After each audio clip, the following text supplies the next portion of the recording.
I would never stop helping and loving people the way Jesus said to. He said, continue to love, always love. We're talking about near-death experiences. A radiant beam of light pierced through the darkness above me. As this light touched my face, I felt an awesome presence go through me, and my entire body seemed to lift off the ground and be translated up into this light and radiance. As I'm being drawn up into it, I can see that it's coming from a circular-shaped opening far above me. I feel like a speck of dust being drawn towards this light. As I'm being drawn up towards it, I thought, is this real? I looked back over my shoulder, and far beneath me, I could see the darkness. Still not understanding what this light was, I began to move up to the opening, enter it. As I was drawn into the opening, I could now see that it was a tunnel. As I looked along the length of it, I could see the source of the radiance. My first thought is the center of the universe. Look at the light. Look at the power coming from there. As I'm being moved towards it, I watch as a wave of radiance comes up. As this wave of light comes off the source, it touches me, and I feel warmth, comfort. All that kind of fear and darkness just seems to go out of me, and I feel a living light flow through me. Shafts of radiance came out from the central core. It was like a white fire. Phenomenal radiance in the central core. From that, I watched this brilliant light piercing out. And I thought, even the stars in the universe, even the constellations must find their energy source from this focal point. What is that light? Is there someone in there surrounded by this radiance? As I questioned that in my own mind, a voice spoke to me from the center of the light.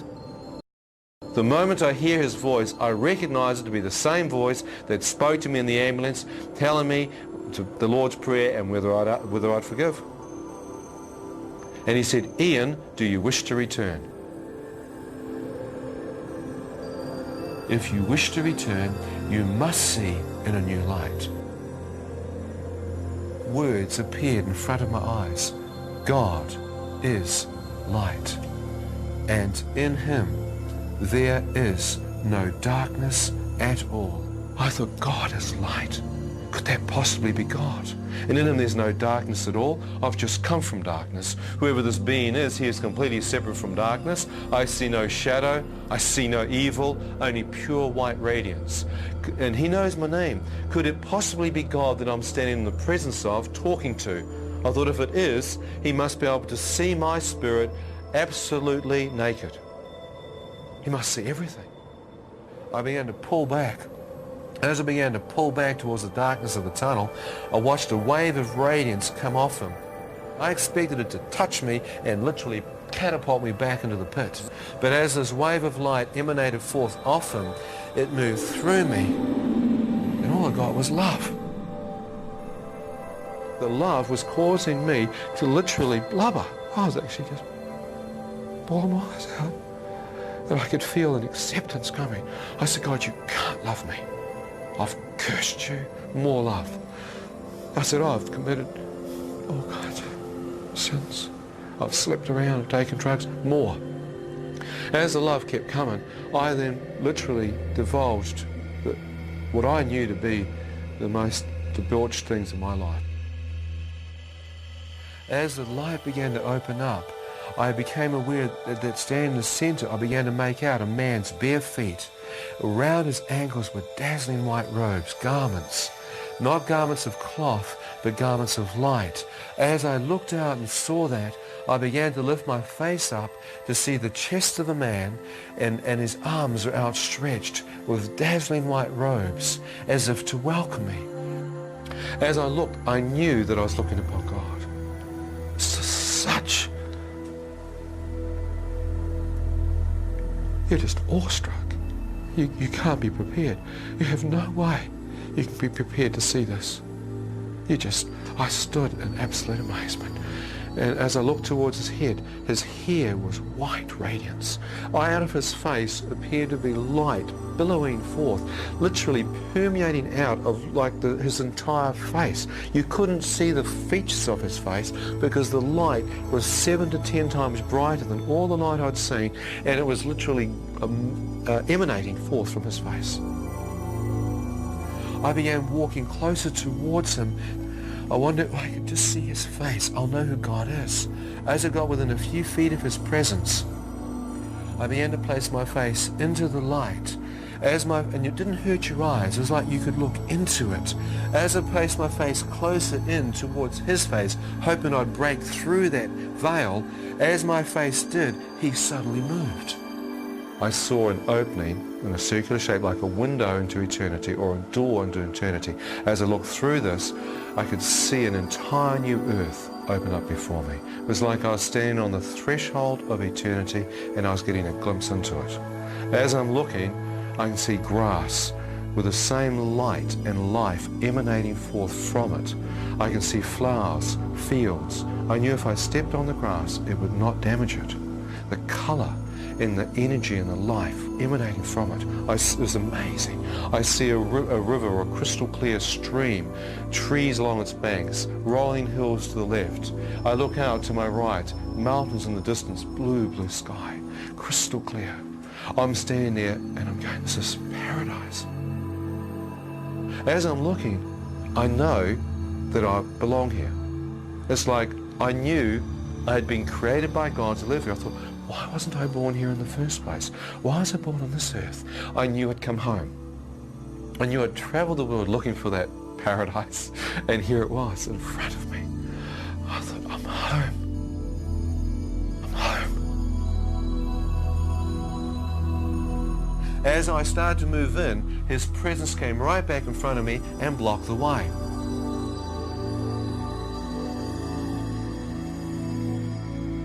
He asked me this question. He said, Ian, now that you've seen, do you wish to go in or do you wish to return? God, I'm not married. I've got no children.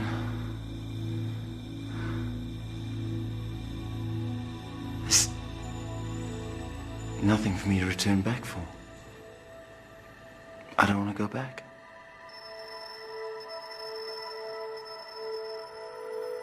As I look back, to my amazement, God showed me one person that had loved me. The moment I saw my mother directly behind me, I wept. I thought, I've just not only lied to God, but there is someone who loved me. And I thought, if I'm dead, and this is actually happening, and I step through into paradise, into the presence of God, will my dear mother have any idea that her heathenistic son prayed in that ambulance, repented of his sins, gave his life over to God, and God heard this young man and caught him up into paradise? I thought, my mother will think her son went to hell. I thought she'd get a telegram or a telex saying your son died last night. Would you like him shipped home in a box or a jar of ashes? I thought, if that happens, it could destroy her. She's suffered so much, she's lost her family. And I thought, how selfish would it be for me to step through and leave my mother to bury me and think I went to hell?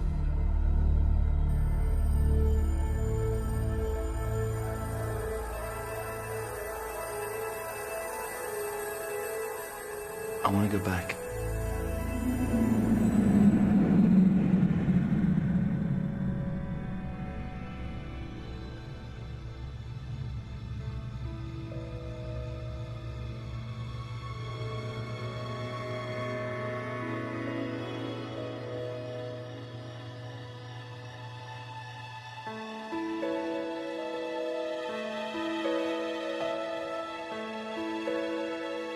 I was instantaneously back in my physical form in a hospital with the doctor that had been working on me holding my right foot in the air with a sharp instrument like a scalpel or a knife prodding the base of my foot. I could feel nothing, prodding it like a dead piece of meat.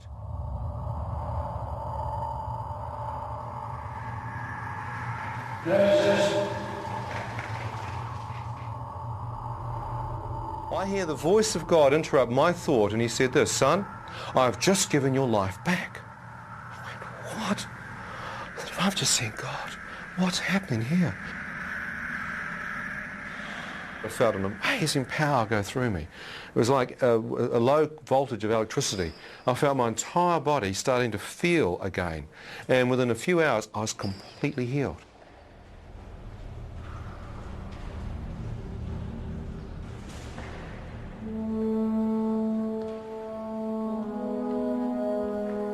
I said, God, what have I become? He said, you're a reborn Christian.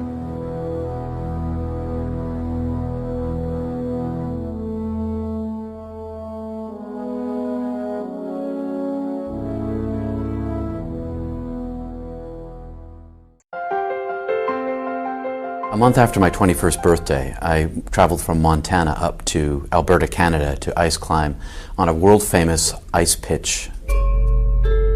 At 8 o'clock that night, the temperature dropped drastically. Since we had no equipment to keep ourselves warm, our best bet for survival was to try to get off the mountain. It was 150 feet down. We rappelled in the air on this overhang to a large area.